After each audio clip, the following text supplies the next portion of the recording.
welcome to Bitstorm, a comedy game design podcast by two guys who know nothing about comedy nor game design.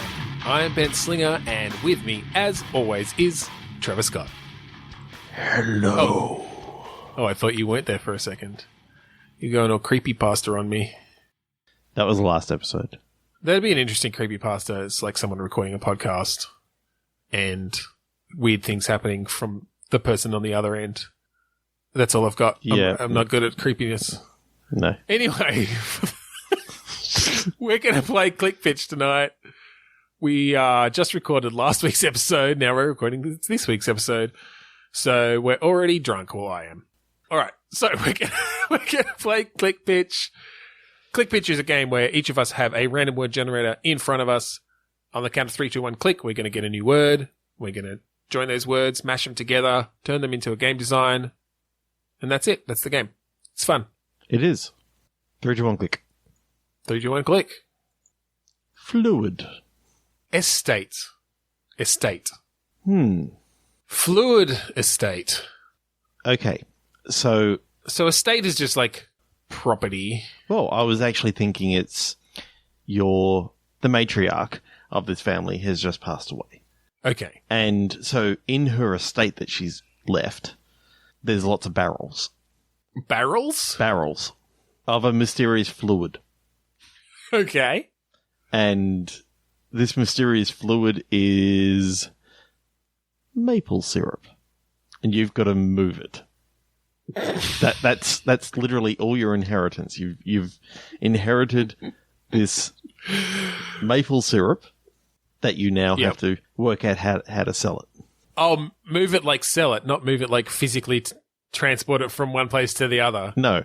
I was going to say the best way to do that is to probably throw it down ramps while a plumber tries to break them with hammers. And get all that sweet, sweet maple syrup out. So I may not like maple syrup myself, but I'm just wondering exactly how to actually make it taste better. Is over. Yeah, this podcast is done. Sorry, this is the last episode. I just found out that Trevor doesn't like maple syrup. You know I'm not fucking Canadian. Listen, I lived in Canada for 6 years. I have an affinity with their country. You can't say that you don't like their national juice. That's the name for a game. National Juice. It's sweet, sweet tree juice. Sweet, sweet bin juice. Oh, gross. You can't make callbacks to the last episode, Trevor. People don't remember it. Just because we recorded it half an hour ago, they listened to it a week ago. All right, so or for the person who's binging right now, you only listened to it like an hour ago. You know, well done. Yeah, okay. You remember that. You're the one person who got that callback. So, the game is that you are trying to sell maple syrup. Yep. So is it basically one of those lemonade stand games? Where you set up a stand and it's like $1 per glass. You have to say how much sugar to put in. Well, that doesn't really work for maple syrup, but I guess how are the different ways you can even sell maple syrup? I guess you can bake it into things. You can make like candy out of it. You can just sell it in bottles. Yep. I guess you could sell pancakes and put the maple syrup on the pancakes, or charge extra. Yep. Or waffles. So I remember there was a Smodcast episode many, many moons ago that was talking about a great maple heist. Okay. So maybe one of the ways to get rid of maple syrup in this is to organize like a heist. Okay, and then collect the insurance money? And then collect the insurance money. So your character can sort of go a multitude of different ways, whether they want to try and be a legitimate businessman, whether they want to, maybe go into the drug trade and like hide packages of cocaine within the maple syrup because no one's ever going to open a barrel of maple syrup to check what's in it. Right. So many, many different ways that you can go. Thinking maybe it could almost be a mafia style game. As in, there's a maple syrup mafia. The maple syrup mafia. Yep. Okay, so you play a person who finds out when their mother dies that they were actually the head of the maple syrup mafia. Yep. This is the Canadian mafia. They're known as the maple syrup mafia. Yep. And they're moving drugs through barrels of maple syrup.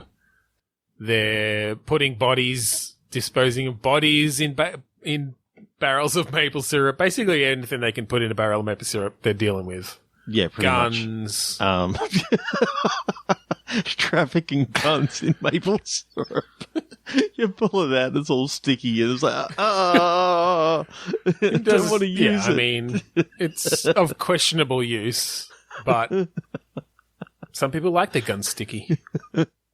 It's like honey, you know, like you put that stuff on something and it just never comes off. Like you always have that slight residue there. And that's the way my hands always feel after I've, like, touched maple syrup.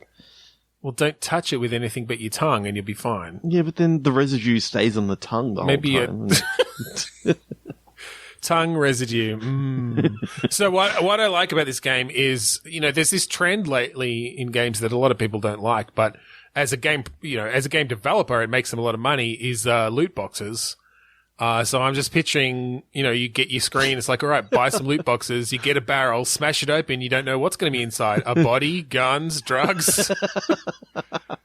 Could be anything. It doesn't actually help. A puppy. It doesn't help. Exotic animals.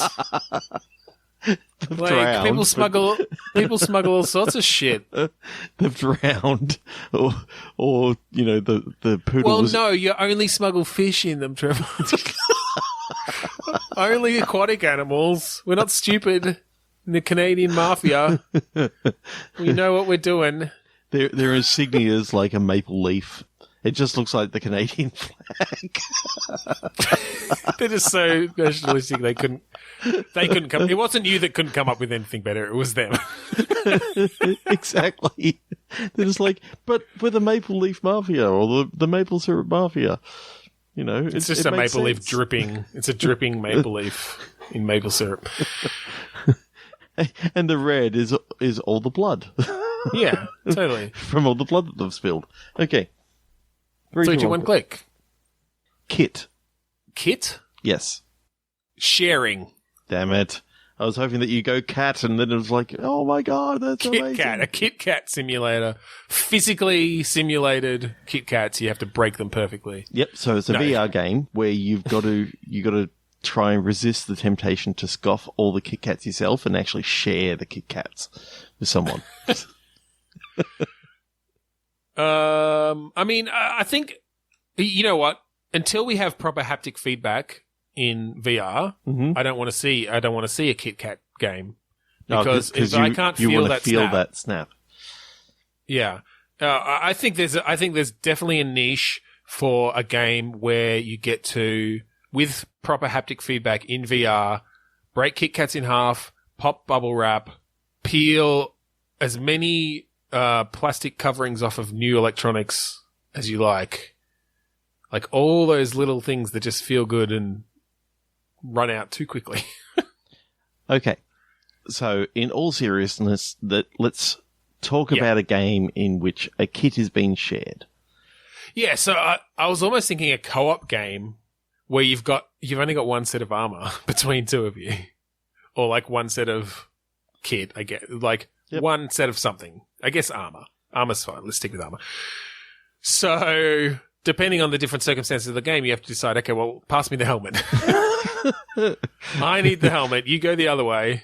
You wear the pants. And, you know, so you can walk through the river full of piranhas, and I will walk through the forest with monkeys trying to throw rocks at me. I was with you up until the point where you said co-op, and I was like, yes. Sharing, yes. And then kit is in armor, and I was like, ah. Okay, what's your thought? I was hoping that you'd say it's a co-op CSI type game in which you're sharing like fingerprint powder and all that sort of stuff. So So only one person can be doing fingerprint powder, and one person can be like taking photos with the camera, and then. All right, I'll yes and you when you didn't yes and me. No, it's fine. It's fine. Sometimes we don't feel an idea. Yeah, I wasn't feeling that one. That's fine. Because you mentioned all the funny things, and I had nothing else left to say. That's it. I wrung it dry in 3 seconds. All right, so a co-op CSI game, or just a general sort of detective game, I guess. Yeah, I'm talking more. You're not the homicide detective sort of thing. You're one of the people just trying to find the evidence. So, can we mix it up a little bit and not set it in like contemporary real world times? Let's think about what a CSI or investigative policeman detective could be in a different world where I don't actually have anything for this. I just wanted to mix it up. Think of a setting that we haven't done. I mean, I guess you could just. We do a lot of investigative games in contemporary settings, like, and we haven't necessarily done this direct mechanic, but I thought let's make it a little bit more interesting. CSI Neanderthals, like caveman times. Yeah. That could be kind of cool. So all you can say between each other is like. Ugo.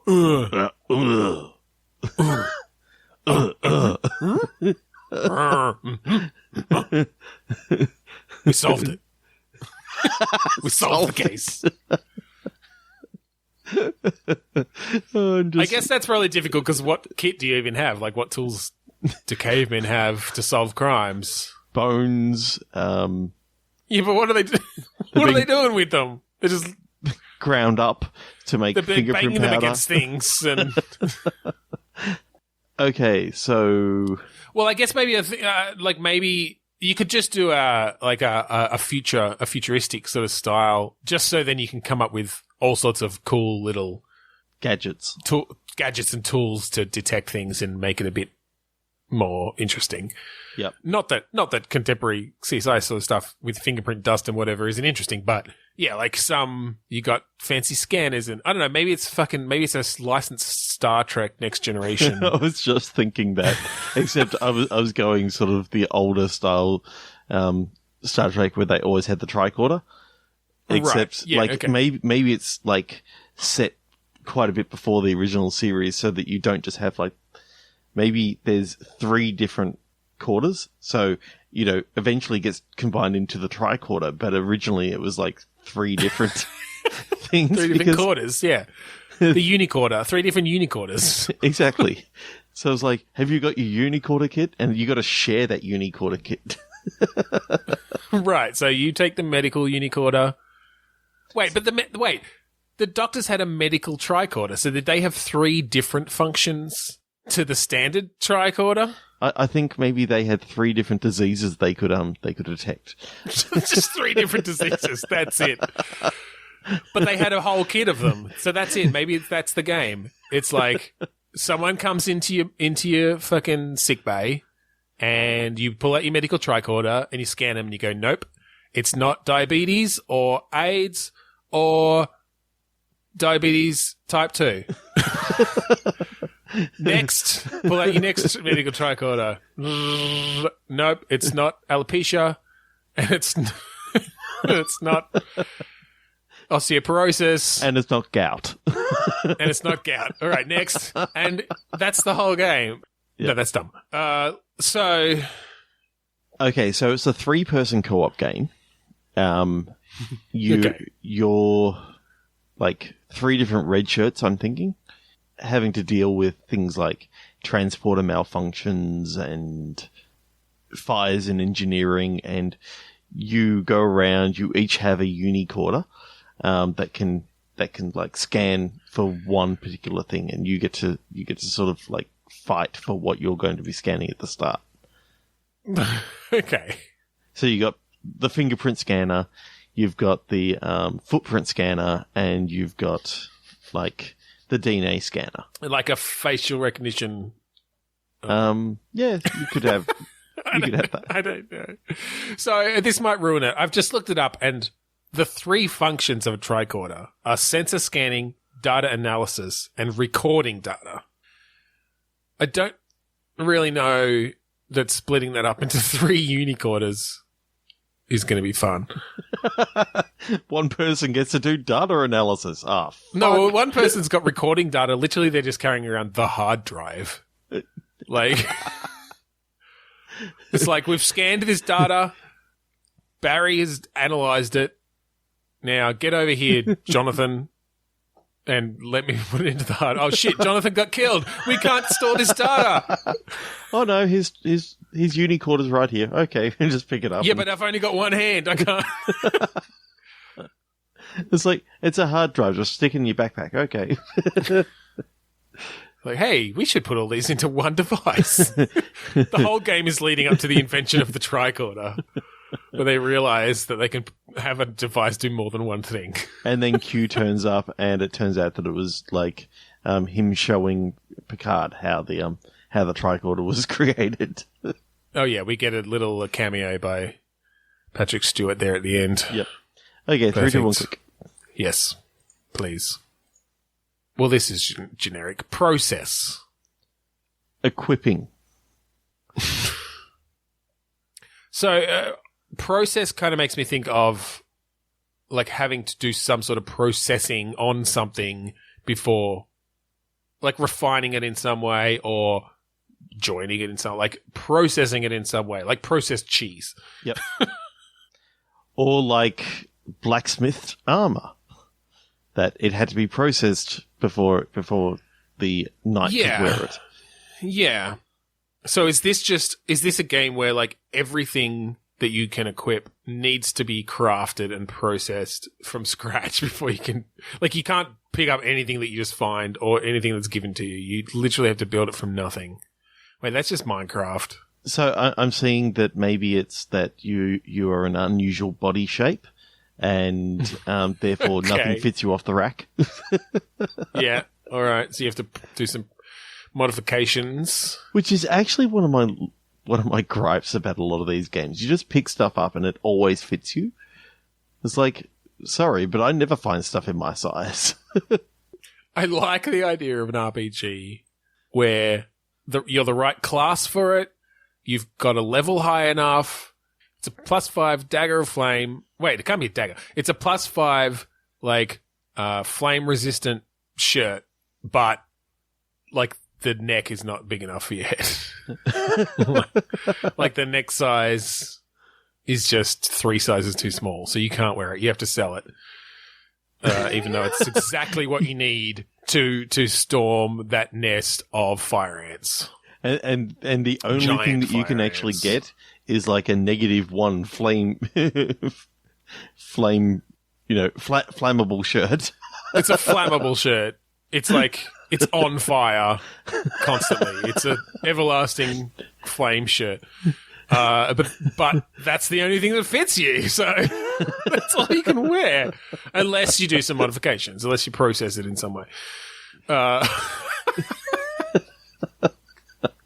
The only way to actually fix it is like to just shovel dirt onto it, and then it just becomes a flammable shirt again. It's just a flammable shirt. Yeah, until it gets a whiff of flame. It's like someone's smoking again. 3 meters away. It's like, oh fuck. All right. I think that was the whole joke. Let's click again. 3, 2, 1, click. Sometimes you've got to be patient. Biology. Okay. So, where is your brain gone? Your 3-year-old child, okay, has swallowed your diamond wedding ring.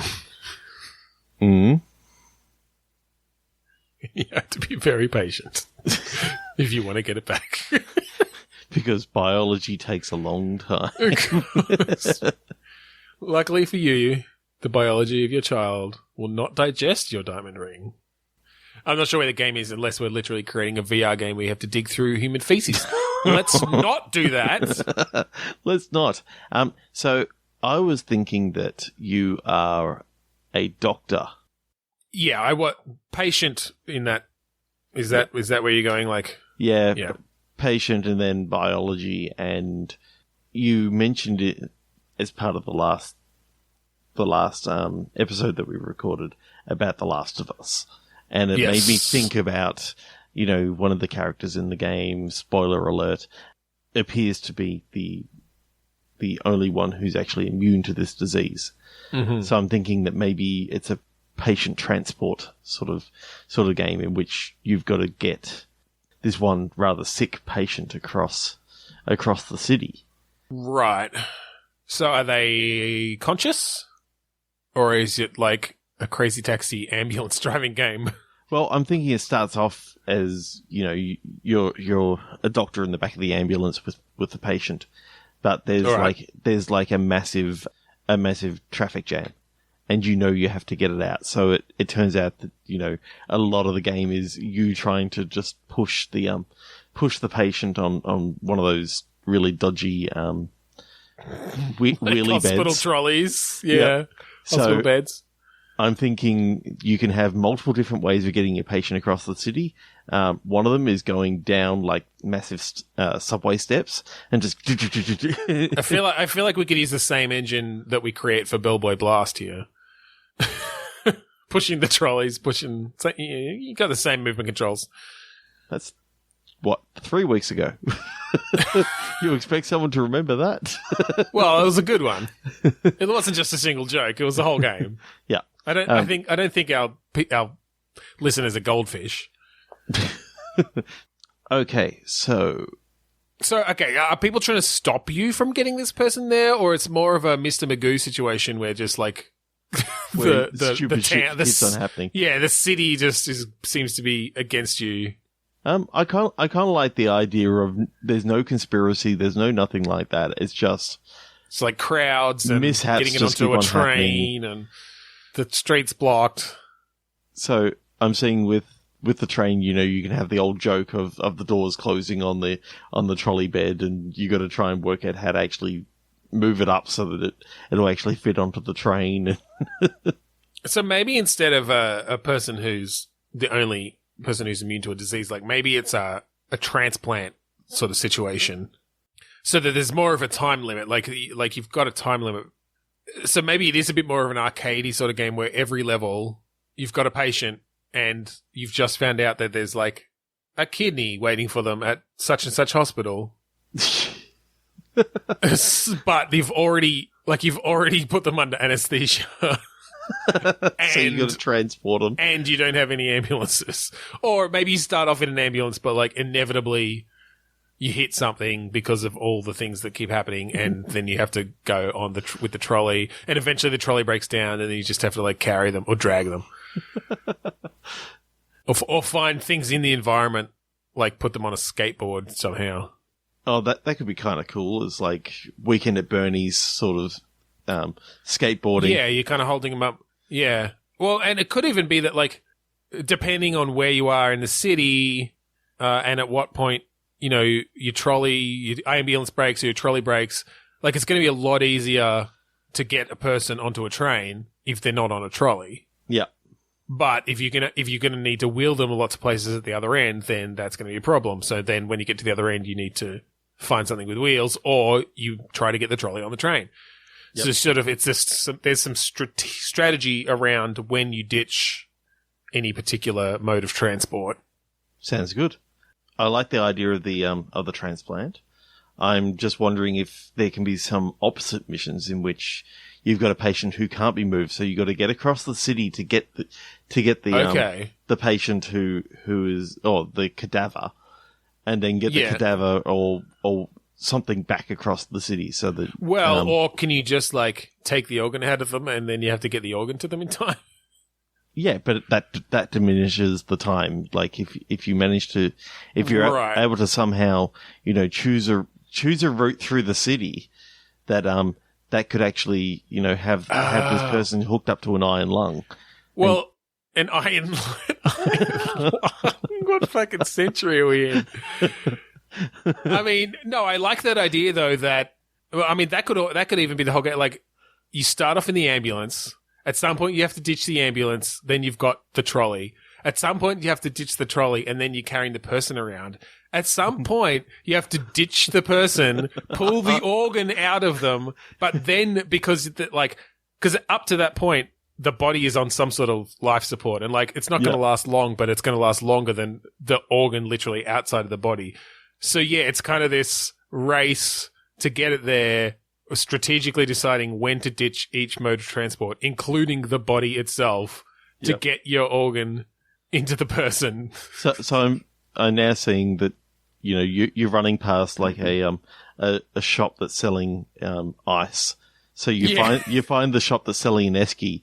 You get the esky. You get back to the shop that's selling ice, and you fill up the esky full of ice, and you rip out the heart or lung or Kalima. Penis or whatever. And you know, then you're transporting that. Yeah. I quite like it. Yeah, that's cool.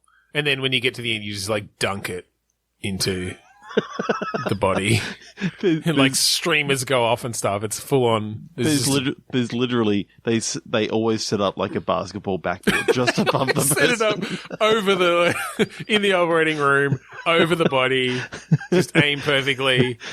But you can fuck up that last shot. Like it's like, oh shit, this is off the backboard. But in this case, the backboard wasn't sterilized, but the net was. So you have to get a swish. So yeah, as you get to the operating room, like another doctor runs up beside you and basically tells you the requirements for how to get it into the body, and it's like, all right, well, we couldn't sterilize the backboard. We did sterilize the net, so you have to either dunk it or swish it, or like you haven't been sterilized. You don't have time to go through sterilization, so you have to do a 3-pointer because you can't. Otherwise, you're getting too close to the patient, and they'll get an infection and die. I'm just now picturing, like, if you remember that Monster Factory episode where Griffin was playing the 3-pointer game on Wii Sports, and he missed every single shot. Oh god, his heart's all over the ground. Well, and I just you can try to be really, like, dunking is obviously the best way, you know, to be sure that you're gonna get it right in the hoop. But sometimes the patient's right in the way. Well, yeah, you have to do the right path to get there, and you have to not dunk too hard, because if you shatter that backboard, there's glass. Like, your patient's going to be full of glass shards, and they're not going to survive that. It's at least safety glass, but it will look really cool, and music will play, and there'll be slow motion. you do one of those, you know, behind the back windmill dunks. Oh yeah, like, oh yeah. It's just got a beating heart in your hands. Ba-dum, ba-dum, ba-dunk. All right, let's click again. That's the name of the game. Ba-dum, ba-dum, ba-dunk. Ba-dum, ba-dum, ba-dunk. 3, 2, 1, click. Initiative. Blessed. The Blessed Initiative. Blessed are the meek. It sounds like... No, I was going to say it sounds like a fucking church-run secret ops group. Like, okay. Black Ops church team. Oh, yeah. The Blessed Initiative. And every single mission starts out of the Vatican. Oh, yeah, okay, that's your home base. That's your home base. Secret base. It's under the Vatican. Yep, so there's things like exorcisms that you get to go out and perform throughout the world, capturing like sacred artifacts, and you could have a multitude of different things. Like, all of a sudden, there's some nails that go up for auction at like this underground auction. You go check it out, and it's like, yep, these are the nails that nailed Christ to the cross, and right. So, you know, they've got mystical powers, and you've got to make sure that... Yeah, like the more holy artifacts you generate, the more powers each of your operatives have. Are they superpowered? I guess they are now. They're wholly superpowered. That's why they're blessed. Yeah, and I think you have to choose the right part of the team to go to the right. Yeah. So just heads up, we're probably going to get very blasphemous. Oh, I'm trying to stay out of that. I'm just trying to go with like a fun story, where. Oh, really? So I shouldn't come up with a power where someone can blind somebody by shooting blood out of their palms. Stigmata Sam. Stigmata Sam. Well, I'm trying to say in this world, like everything that we were sort of taught about religion is somewhat true, but there were a lot of mystical shit going on back in Bible times. Yep. So the Vatican has to keep it all under the wraps, and that's what the Blessed Initiative. So it's kind of like Harry Potter, but for churchies. Yep. So like you find yourself brought into this world of mystical religious artifacts, and everyone else are muggles. They don't know what's going on. Yeah. And you got the select few people who think they know stuff, but obviously you got to try and keep the peace, as it were. Yeah. And maybe investigate miracles that are occurring to see if they can be attributed to a saint.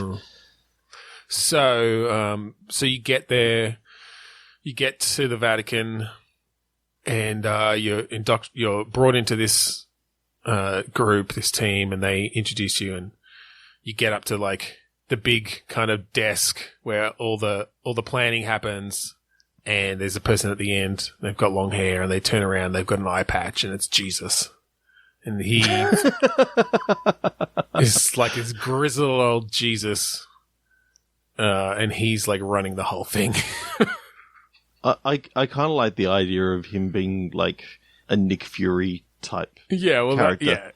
Exactly. Hence the eye patch. Yeah, he's like. He sends you on all your missions. Long flowing hair. And, and he's Middle Eastern. Yes, definitely. Well, what's the gameplay then? Like we've come up with the general story setting, world setting. Is it? So I'm thinking a squad-based shooter. It's a first-person action adventure sort of thing, but there's no shooting of guns or anything like that. I think for beating, if you're going to the exorcism level, then you've got crosses and you've got holy water that you can spray around, and then you can, recite something from the Latin book. Right. You're fighting off like actual demons. I think so. Yeah. And the idea is that, holy water and the cross can sort of... Can damage them better than any weapon. Can damage them than any conventional weapon. Yeah. I kind of like that idea, and I think the idea of having a separate initiative that you're going up against that is like trying to collect all these things that you're also trying to collect, and maybe they're causing some of these exorcisms through some of the artifacts that they've actually stolen. Right. And it's Indiana, you're up against Indiana Jones. He's trying to put them all in museums. This belongs in a museum. It's like, it's too fucking dangerous to be in a museum. This belongs in a museum. This face-melting arc belongs in a museum. Cool. I like it. I like it a lot. 3, 2, 1. Damned. Weird. Okay, so there's weird goings on, and there's like a blessed initiative. Well, I was going to go for Weird Al fighting his way through hell, but we've already done a Weird Al game before too. Oh yeah, we did too. Shit. Yeah. Or at least, well, he was in it. He was a character. Okay, so I kind of like the idea that maybe because Weird Al didn't get permission before doing Gangster's Paradise as Amish Paradise, he ended up in hell. That was his one in hell. Scene. That was his. But that was all his one thing, and so kind of God of War style. Weird Al is like battling through the how many circles of hell were there? At least 7. Dante's Inferno. At least 7. I don't know. Either way, like he's stuck in like the 7th or 9th circle of hell, whatever it is, and he's got to get all the way out. I kind of like the idea that you start back at the like in the inner circles. You kind of look like he did when he was younger. So as it goes on throughout the game, you're gradually moving forward in his career, and maybe each circle of hell is like an album. Okay. So you're fighting against enemies that are inspired by the songs on that album.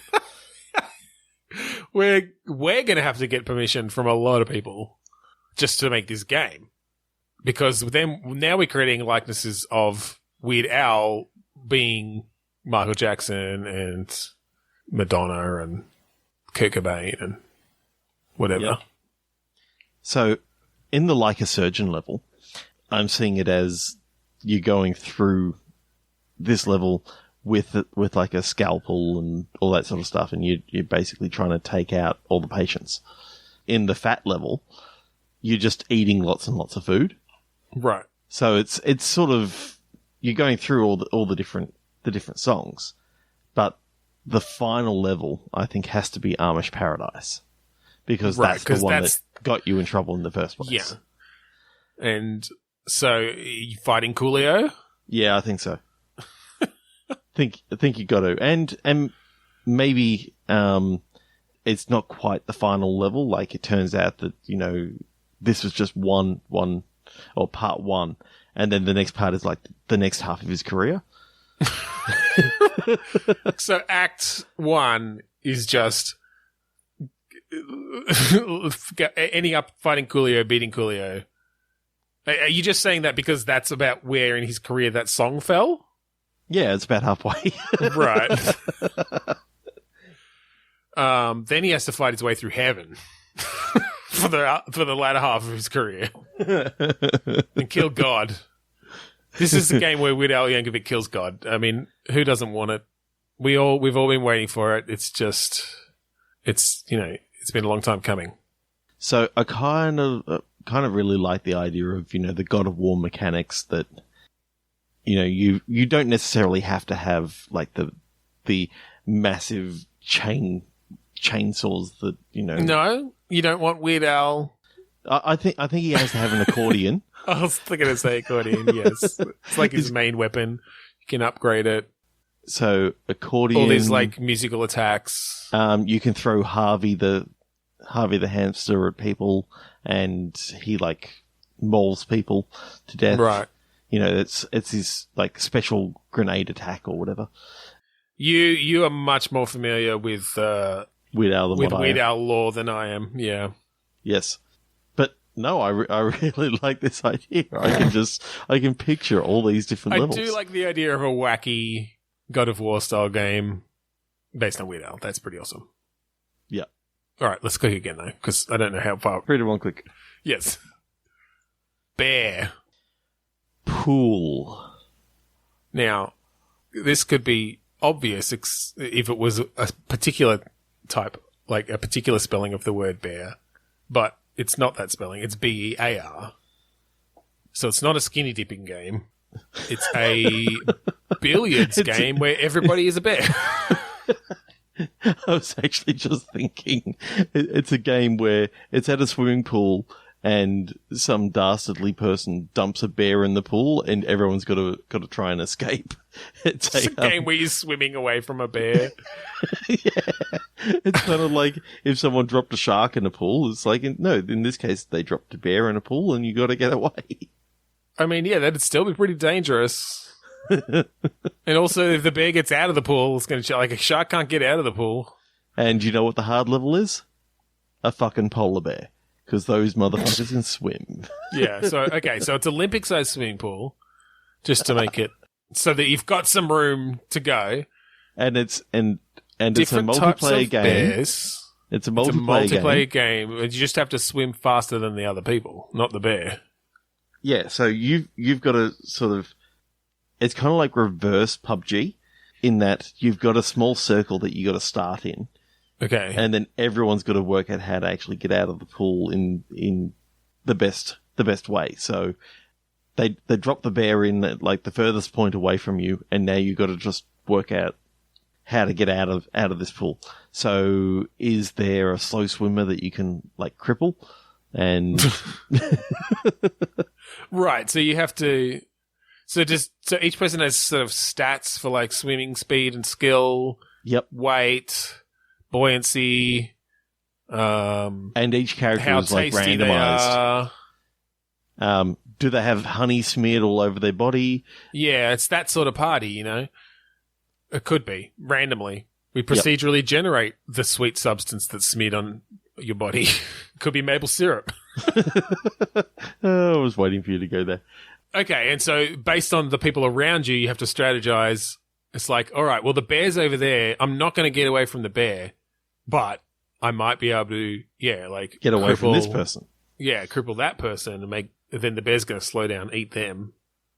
I'm wondering how you can cripple, or maybe you got a stat as to when the last time you ate was, and if you ate within the last hour, then you could get a cramp. Yeah, there's the possibility of a cramp, yep. Maybe you can shove food into someone's face as a way to cripple them, so they get a cramp. Well, you've obviously got like lung capacity as well, so you can swim underwater, because you've got to swim. You can't just cross the lane barriers. No, you got to swim under them. You got to swim under them, and so how many players are you thinking? Are you thinking maybe 36? 20 or 36? How are we going to... This is ridiculous. There's nothing in a pool that's going to... Like, what are the obstacles? It's just a square section of water, rectangular section of water. Okay. So, in this pool, there's like lots of those like inflatable pool toys. All right. And they're sort of floating on the surface. Okay, so there was a big party going on. Yeah. Hence the honey maple syrup smearing. Everyone's naked. Hence the heavy smell of marijuana smoke in the air. Yeah, the haze makes it a bit harder to see. Well, and I guess since it's competitive, like it might not just be about getting out of the pool, because other people are going to push you back in. So you're having to avoid other people getting pushed back in. It's going to take you a little while to get back out. If you're too close to the bear, it's going to get you. So it's actually a survival of the fittest. Whoever can be the last one surviving. Yeah. And then... here's a bit of a wrinkle. It's whoever the last two survive, and then they fuck, and then all their genetic offspring, like it literally is survival of the fittest, goes, and that's the randomly selected traits for the next generation of bear escapees, including the stat of how much honey is smeared on your body. Apparently that's genetically passed on. It's hereditary. Okay, so one of the things that has never worked yet, and I still like the idea, is the asynchronous multiplayer of a player controls the bear. One person's controlling the bear. Yeah. Yes. Now, there's nothing you can actually do to actually stop the bear. You just have to be the last one surviving, and the last one surviving becomes the bear of the next game. All right. Okay. So, that's cool. You're in the enclosed area, so it's literally, can you, you start in the center of the pool, and then, you've got to get out. You can push other people back in. You can trip people up. There's like objects you can pick up, throw in the pool to make it more difficult for other people to get out. Yep. You can maybe get a wrench and like use it on the ladder on the side of the pool to get rid of the ladder so that you can push it in. So it takes longer for people to get out. Yep. Yep. You could even have like a level where, there's a small diving platform that you can climb up to. Yeah. But there just happens to be like a way for the bear to like climb up beside it. Like it's not a very good, it's not like a ladder, it's like a staircase sort of thing. So it's not going to save you for very long, but it gives you a nice, quick, easy escape route back into the pool. Yeah, back into the pool, but you might risk getting flattened by a bear. Yeah. So, but, okay, so one thing I think should be in this game is swimming isn't just like pointing in a direction. I think no, there has to be you've some got- you've gotta- technique. Like you have to kind of, there's some timing around Kicking. depending on what stroke you're doing. Like Oh. when you like pump each how arm. you can actually do this is, you've got to get your left bumper and your right trigger pressed at the same time, and then swap. And so you're trying to keep that sort of movement so happening. like the bumpers, your hands. legs, or other way. Yeah, your bumpers are your arms, and the triggers are your feet, and you sort of got to and alternate that's just swimming. So you got to use. And they have to the press a button thumbstick. to breathe.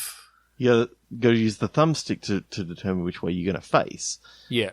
And you got to press A to like breathe to the side, or X to say, maybe it's B and X. So you have B to breathe to the right, and X to breathe to the left. Does it matter? Yeah, because if you try to breathe and your arms down, then your arm's going to sort of be in the way. Oh my god. Yeah.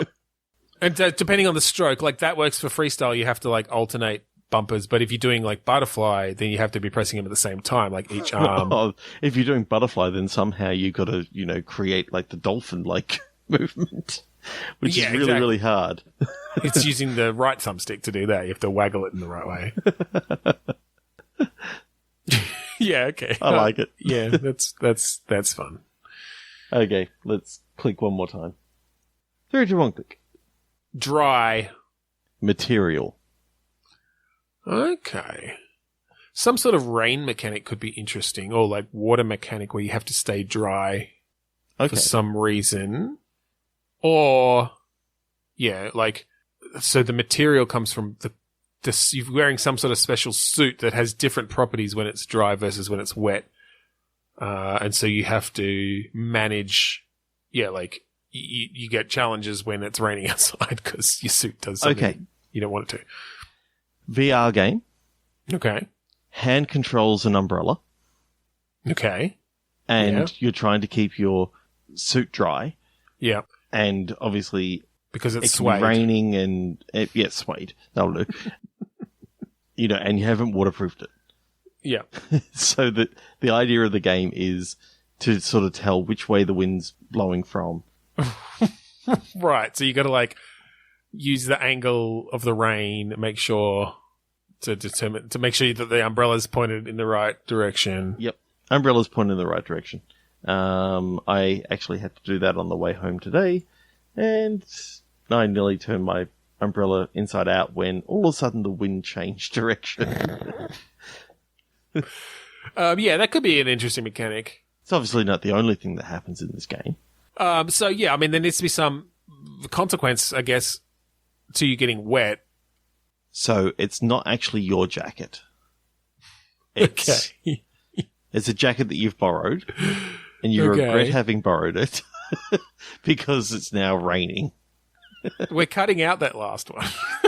Don't make reference to the cut out words that we didn't use.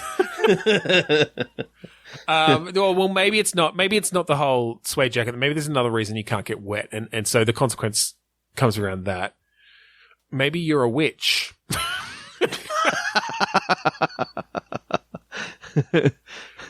So you're green skin. Yeah, you're a classic Oz witch, and you need to go to the shops. Like, you can't just stay inside all the time. I mean, it rains a lot here. You live in fucking London.